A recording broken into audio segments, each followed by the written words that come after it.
नमस्कार दोस्तों। मराठा साम्राज्य से जुड़े वीर योद्धाओं के जीवन गाथा वाले वीडियोस के लिए मशहूर रहा इस channel the Maratha empire history TV में आप सबका फिर से स्वागत है। मैं हूं आपकी आरजे अनामिका। हमारे परियोजना में बिगाड़ होने के कारण आज का वीडियो वॉइस ओवर के सहारे आप तक पहुंच रहा है। इस वीडियो में हम उस मशहूर और नाजुक टॉपिक पर बात करने वाले हैं जिसकी चर्चा पिछले 400 सालों से होती आ रही है। जी हाँ, आज की वीडियो छत्रपति शिवाजी महाराज की प्रसिद्ध भवानी तलवार पर है। आज तक आपने इस तलवार से जुड़े अलग अलग दंत कथा और लोक कथा सुनी होगी, पर शायद आपको इस तलवार से जुड़ी सटीक जानकारी पता नहीं होगी। वॉइस ओवर शुरू करने से पहले हम आपको बताना चाहते हैं कि इस वीडियो के रूप में हम किसी भी समुदाय और मान्यताओं को गलत साबित नहीं करना चाहते। हम वो बात बता रहे हैं जो इतिहासकारों ने असंख्य दस्तावेजों को छानकर अपने किताबों में लिखी है।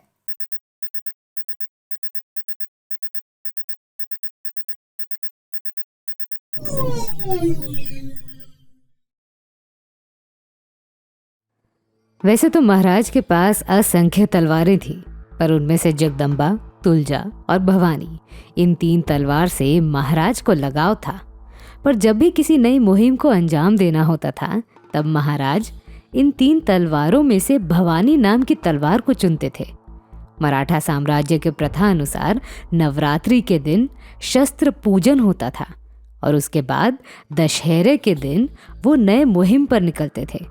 छत्रपति शिवाजी महाराज भी नवरात्रि के दिन भवानी तलवार को दुर्गा अर्थात भवानी माता के सामने रखकर पूजा करते थे और दशहरे के दिन मराठा साम्राज्य के सीमाओं को फैलाने के लिए निकलते थे।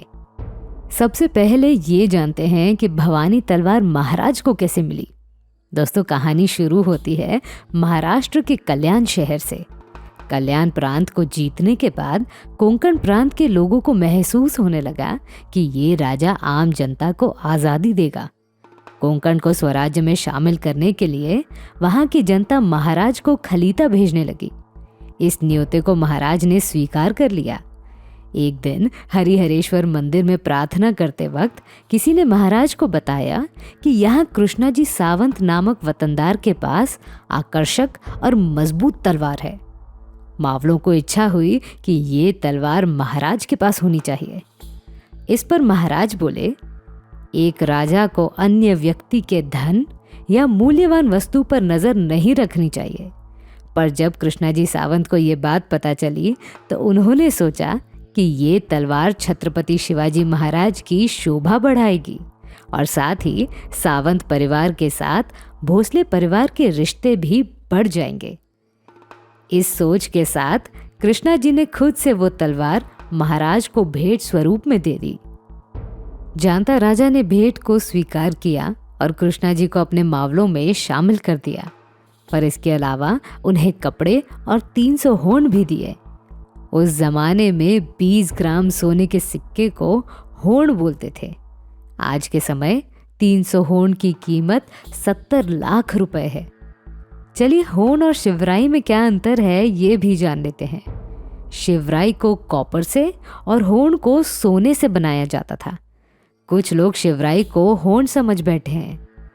जब पूना और मुंबई पर अंग्रेजों ने कब्जा कर लिया, तब उन्होंने सभी लोगों से शिवराई छीन ली।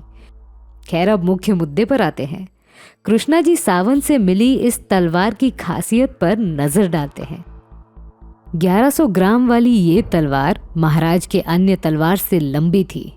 शुरू से अंत तक एकदम सीधी और हल्की, पर वजनदार तलवार से भी मजबूत और दोनों सिरे से वार की जाए, इस अंदाज से इसे बनाया गया था।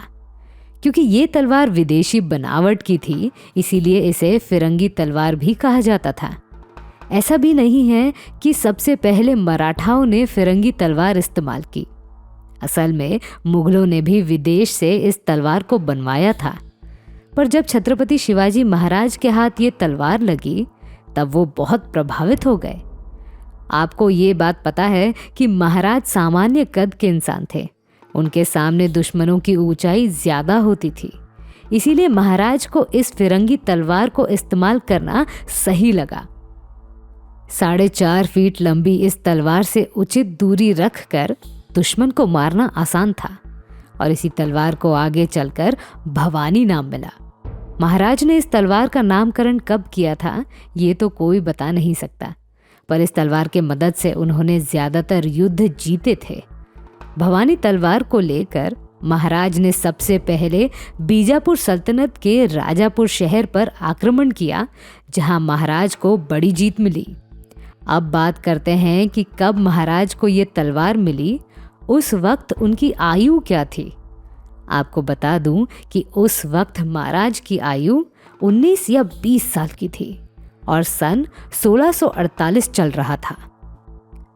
17वीं सदी में 5वां दशक लगने के बाद छत्रपति शिवाजी महाराज के पास बहुत सारा धन भी जमा हो चुका था और उनकी सेना भी बढ़ रही थी, इसीलिए उन्हें और अधिक शस्त्रों की ज़रूरत पड़ने लगी।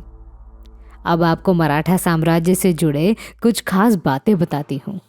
उस वक्त महाराज के गनीमी कावा से डरकर शत्रु सेना अपने शस्त्र वहीं छोड़कर भाग जाते थे।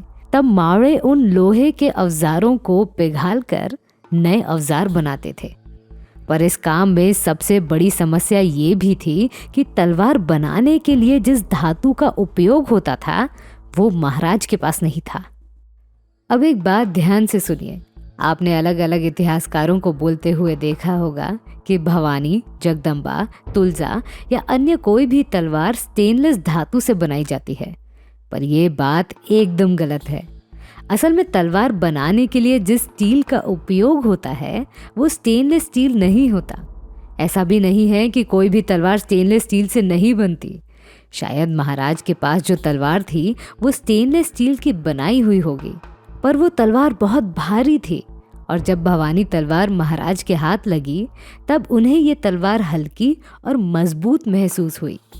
तो इसका ये मतलब है कि भवानी तलवार स्टेनलेस स्टील से नहीं बल्कि दमास्कस स्टील से बनाई हुई थी। दमास्कस स्टील को वुड्स भी कहा जाता है। इस प्रकार के स्टील को सबसे पहले तमिलनाडु के कोडुमानल गांव में बनाया गया था, वो भी आज से 2000 साल पहले।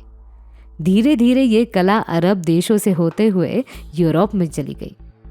इस प्रकार के स्टील की खास बात ये है कि ये आम स्टील के मुकाबले बहुत मजबूत और हल्का होता है, इसीलिए तलवार बनाने के लिए वुड्स या दमास्कस स्टील का उपयोग होता है। मराठे और मुगल के बाद टीपू सुल्तान भी वुड्स की तलवार इस्तेमाल करता था। भवानी तलवार की खासियत जानने के बाद महाराज ने सोचा कि इस प्रकार की तलवार उनके मावलों के पास भी होनी चाहिए। इसीलिए महाराज ने यूरोपियन देशों को इस प्रकार की बहुत सारी तलवारें बनाने का फरमान जाहिर किया, पर इस फरमान को पोर्चुगीज और ब्रिटेन जैसे देशों ने अस्वीकार किया, क्योंकि उन्हें डर था कि महाराज उनके कॉलोनीज पर हमला कर देंगे। पर स्पेन के राजा ने इस काम को स्वीकार कर लिया। तो इस तरह छत्रपति शिवाजी महाराज को विदेश से बहुत सारी फिरंगी तलवारें मिली। उनमें से एक तलवार स्पेन के राजा ने खास तौर पर छत्रपति शिवाजी महाराज के लिए बनवाई, जिसे जगदम्बा तलवार कहा गया। अब तुलजा तलवार के बारे में बात करते हैं। ये तलवार फिरंगी तो नहीं थी, पर श्री शाहजी राजे भोसले ने अपने आखिरी मुलाकात में अपने बेटे छत्रपति शिवाजी महाराज को दी थी। उनकी मुलाकात तुलजापुर में हुई थी, इसीलिए इस तलवार को तुलजा तलवार कहा गया। अब सवाल उठता है कि महाराज की ये सभी तलवारें कहाँ हैं? भवानी, जगदम्बा और तुलजा तलवारों में से जगदम्बा तलवार लंदन के म्यूजियम में आज भी देखने को मिलती है। भारत सरकार ने इस तलवार की मांग की थी, पर ब्रिटिश गवर्नमेंट ने देने से मना कर दिया था। भारत के लोगों को लगता है कि लंदन में जो तलवार रखी है वो असल में भवानी तलवार है, पर ब्रिटिश सरकार ने पुष्टि की है कि ये जगदम्बा तलवार है, क्योंकि उस तलवार पर अंग्रेजी भाषा के कुछ शब्द भी लिखे हुए हैं। आज के समय कुछ लोग इस बात की पुष्टि भी करते हैं कि उनके पास छत्रपति शिवाजी महाराज की भवानी तलवार आज भी है, पर इस बात का कोई सबूत नहीं मिलता। छत्रपति शिवाजी महाराज के नॉन बायोलॉजिकल वंशज उदय नराजे भोसले का ये दावा है कि उनके पास छत्रपति शिवाजी महाराज की भवानी तलवार है।